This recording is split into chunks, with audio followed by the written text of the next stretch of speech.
Mas enfim. E aí acontece alguma coisa em 2003, que é o quê? Os Estados Unidos invadem o Iraque. E eles invadem o Iraque com um objetivo: derrubar o Saddam Hussein. E por quê? Qual era o interesse dos Estados Unidos? Era se livrar do ditador. Porque eles tinham receio, né? Essa foi a desculpa da intervenção, da invasão, de que o Iraque tinha armas de destruição em massa. E aí você fala, tá, mas isso foi inventado? Não. O Iraque já tinha usado armas de destruição em massa contra seu próprio povo, contra os curdos. Nossa. Armas químicas. Então, eles achavam que ele tinha um programa nuclear. Óbvio que invadiram, viram que não tinha, foi um dos grandes erros da política externa americana, foi um fracasso, a guerra custou uma fortuna, morreram muita gente, a comunidade internacional não aprovou, os Estados Unidos invadiu o Iraque sem autorização do Conselho de Segurança, foi um dos grandes erros de política externa, todo mundo critica isso até hoje, fica usando o exemplo do Iraque. Quem que era o presidente, né? Era o Bush. O Bush filho. Tinha tido uma outra guerra no Iraque, não sei se você lembra. Qual? Antes, nos anos 90. Não. Por quê?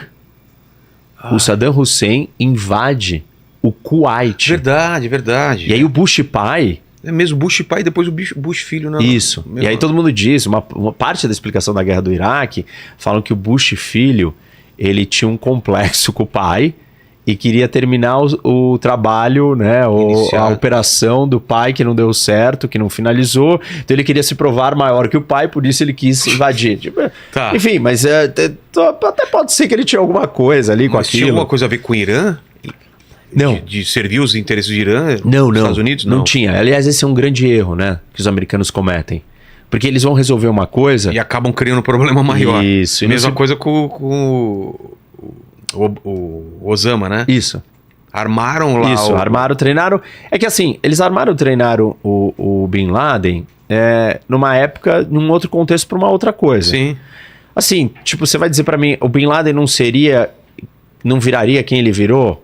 Eu acho que ele viraria de qualquer jeito, porque o fato dele estar lá no Afeganistão disposto a lutar, abandonar a sua vida de milionário, com a sua família riquíssima na Arábia Saudita, para ir para o Afeganistão para ser um combatente por causa de uma questão religiosa e uma interpretação fanática da religião, claramente, esse cara já tinha sementes do mal ali. A qualquer coisa. E tá bom, ele foi treinado pela CIA para lutar no Afeganistão, mas ele não foi treinado para se tornar um terrorista internacional. Ele evoluiu, e ele tinha os planos dele, as ambições dele e as loucuras dele. Mas, ok, a analogia serve, né? Os Estados Unidos vai lá e derrubam o Saddam Hussein porque eles enxergam que o Saddam Hussein é uma ameaça. Eles estão vindo do 11 de setembro. Verdade. Eles estão morrendo de medo. Então eles estão falando assim, ataques preventivos fazem parte da justificativa de uma nação, porque eu não posso lidar com o risco, mesmo que seja baixo, de uma arma de destruição em massa, ficar na mão de um terrorista louco.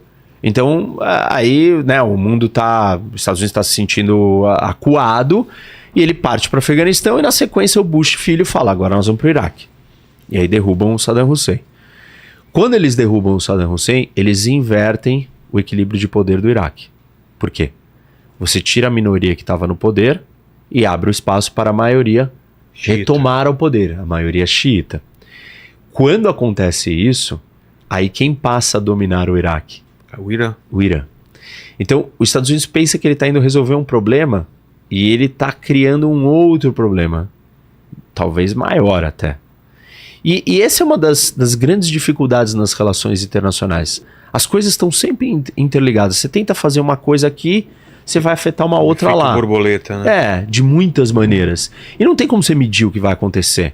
Então, por isso que falar em intervenção é complicado. Intervenções, elas podem trazer resultados muito piores. Mas, ao mesmo tempo, você vai ter sempre uma questão moral. Pô, você vai deixar acontecer o que está acontecendo ali, não vai fazer nada. Mas se você entrar também, você não vai resolver, porque você vai criar outro problema. Por exemplo, o Estado Islâmico, ele nasce dessa situação da guerra do Iraque. Também. É mesmo, o ISIS? Isso. Por que acontece? Quando você cria essa instabilidade no Iraque, você derruba o ditador, aí os xiitas vêm para o poder. Quando os xiitas vêm para o poder, os sunitas se sentem acuados e com medo. Porque eles são a minoria e passaram muito tempo perseguindo a maioria. Agora eles vão receber o troco, né? Vai ter um payback ali. E aí os sunitas se radicalizam mortalmente. A Al-Qaeda vem para dentro do Iraque, e aí tem uma galera dentro da Al-Qaeda do Iraque que vira e fala assim, não, vocês são muito frouxos, Al-Qaeda. E eu não vou mais receber ordem de vocês. E essa galera, esse grupo, se torna o ISIS dentro do Iraque. Porque começa uma guerra civil no Iraque. Entre os sunitas e xiitas. Sai e fica uma bagunça lá, né? Nem quando sai, quando tá lá ainda, já começa tá lá, o caos, entendeu? E aí os Estados Unidos, fica ali no meio e ali surge o ISIS. E aí o ISIS então ganha terreno num lugar que virou uma grande anarquia, uma grande confusão, que é o Iraque. E na sequência a gente vai ter a Primavera Árabe. Bastante anos depois, 2011, e aí a Primavera Árabe vai fazer a mesma anarquia e caos dentro da Síria. Aí o Estado Islâmico então expande para a Síria. Nossa. E aí o Estado Islâmico começa a controlar a Síria e o Iraque, um pedaço da Síria e um pedaço do Iraque. Só que a grande equilíbrio de poder do Oriente Médio, que é entre sunitas e xiitas, é alterado, dando o Iraque para o Irã. E aí, então, voltando para a questão geopolítica do Irã, lembra, o Império Persa, ele controla, aí ele controlou, aí ele já tem o Iraque. Aí veio o problema na Síria. E aí o Irã vai lá ajudar a Síria. Por quê? Quem é minoria na Síria? Os alauítas, o Assad. Os alauítas são próximos aos xiitas. Tem uma proximidade. Isso, mas quem é a maioria? Sunita. São os sunitas.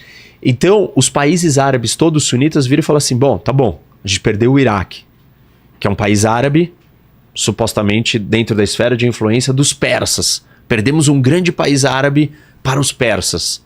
Então, agora vamos recuperar a Síria. Porque a Síria nós somos maioria. Tá bom, não tem como a gente lutar sendo minoria no Iraque, mas na Síria nós somos a maioria.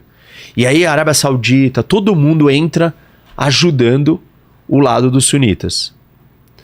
E do outro lado tá quem? O Assad, o Irã e a Rússia. A Rússia por quê? Porque a Rússia tem um porto na Síria. E a Rússia tem um problema geopolítico que ela não tem acesso a portos de água quente.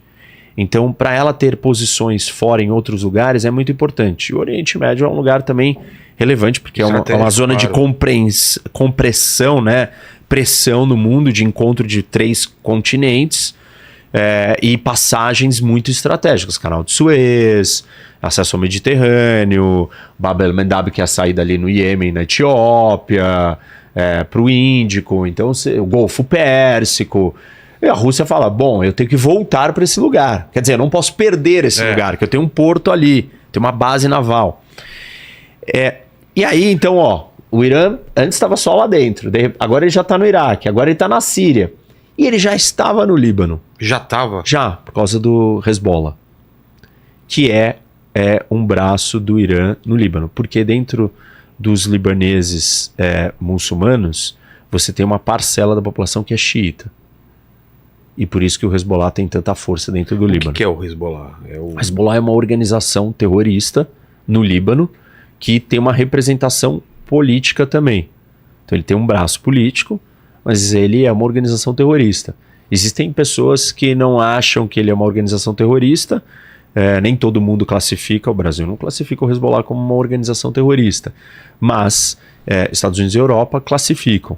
Mas ele tem funções dentro do governo, da composição, da divisão de poderes dentro do Líbano. Sim. Então, olha o que aconteceu. Irã está lá no Iraque, na Síria e no Líbano. E outra guerra vai acontecer, por causa da Primavera Árabe também, no Iêmen. Lá embaixo. E a mesma disputa do equilíbrio de poder do Oriente Médio. A Arábia Saudita daí é a mais isenta. A Arábia Saudita, não, a Arábia Saudita tá no Iêmen assim, tava no Iêmen com força total. Entrou no Iêmen na guerra, com suas tropas, financiando um dos lados. Aí o Irã olhou e falou, eu não posso perder esse espaço. Financia os Houthis e ajuda os Houthis. E os Houthis acabam ganhando da Arábia Saudita. A Arábia Saudita se dá muito mal. Se dá mal na Síria, se dá mal no Iraque, se dá mal no Iêmen, e começa tudo que onde ela se mete geopoliticamente falando, militarmente, ela vai mal. E aí, então, o que está acontecendo? Tudo isso que eu estou explicando aqui é para mostrar nos últimos 20 anos como o Irã Toda essa movimentação está do Irã, muito né? maior do que ele era antes. Depois eu queria saber também da Turquia, né? Que lado que ela tá. Isso. Se é que ela escolheu um lado. Sim, sim. A Turquia é sunita. Principalmente a parte leste, né? Isso. Tem uma pequena parcela ali, mas ela é em grande medida o Erdogan. Tá. O presidente se posiciona do lado dos sunitas. Inclusive, talvez um dos únicos países que tenha diálogo com o Estado Islâmico e ajudou o Estado Islâmico em algum momento que todo mundo foi contra. Rússia, Irã, Estados Unidos, todo mundo lutou de um lado contra o Estado Islâmico. Se uniram. Inimigos mortais se uniram para lutar contra o Estado Islâmico. A Turquia estava flertando com o Estado Islâmico. Nossa. A maior parte dos combatentes, militantes, fanáticos, fundamentalistas que vieram do mundo inteiro para se inscrever, né, ingressar no exército do Estado Islâmico, se alistar, vieram via Turquia. Entendi. Porque a Turquia, de muitas maneiras, deixou o seu território ser uma porta de passagem para aquilo ali. Mas então, aí a Arábia Saudita começou a se dar muito mal. E o que começou a acontecer com o equilíbrio de poder no Oriente Médio? Os xiitas começaram a ficar muito mais fortes. O Irã começou a ficar muito mais forte. E criando essa rede toda, o Irã criou o que eles chamam de eixo da resistência, que é uma rede de milícias e organizações terroristas apoiadores dele, que tem o Houthi no Iêmen, tem as milícias xiitas no Iraque e na Síria, tem o Hezbollah, tem o Hamas e o Jihad Palestina Islâmica, que é um outro grupo terrorista em Gaza. Todos eles são, na sua grande maioria, né, xiita. Os sírios não são os alauítas, mas tem presença de guarda revolucionária, forças quads dentro da Síria. E os Houthis também não são, mas são como os alauítas, mais próximos do xiismo. E aí você tem dois grupos sunitas, que é o Hamas e o Jihad Islâmica. E esses grupos, em algum momento, eles romperam com o Irã. Hamas teve uma época que brigou com o Irã. Quando a guerra na Síria está no seu alto tensão, o Hamas está do lado dos sunitas. E aí ele, se afasta do Irã. Depois, essa história meio que acaba. Por quê? A Arábia Saudita sai muito enfraquecida e os sunitas estão meio desagregados ali e o Irã sai muito fortalecido. Qual que é a resposta, então? A Arábia Saudita vira e decide que ela precisa se modernizar e ganhar dinheiro. E ela tem que parar de entrar nessas brigas. E aí vem a China e media um acordo de paz entre a Arábia Saudita e o Irã. E aí a animosidade, a tensão crescente que existia naquele momento entre a Arábia Saudita e o Irã é colocada de lado. Isso faz muito pouco tempo. Porque a Arábia Saudita está focada em virar Dubai rica e trazer o turismo, investimento internacional e se preparar para a transição do petróleo. E como é que eu vou ser o país do futuro se meus vizinhos todos estão ficando países do futuro e eu não? Então ele entra num projeto econômico, ele não quer saber muito mais de geopolítica. E assinar um acordo com Israel. E assinar um acordo com Israel, isso é brecado por causa do ataque do Hamas. E assim, isso afasta um pouco, o fato da Arábia Saudita se aproximar do Irã, afasta um pouco a Arábia Saudita de Israel. Entendi. Porque todos esses anos, o que trouxe a Arábia Saudita para perto de Israel era a ameaça iraniana. Era o Irã ficando forte. Era o Irã ganhando todas essas guerras, essas disputas que eu estou descrevendo aqui. Então isso vai ajudar, isso vai afastar Israel da Arábia Saudita. E aí o Irã fica meio que, tô sozinho, tô governando isso daqui, meu projeto hegemônico tá indo de vento em polpa. Simultaneamente, no mundo tá acontecendo o quê?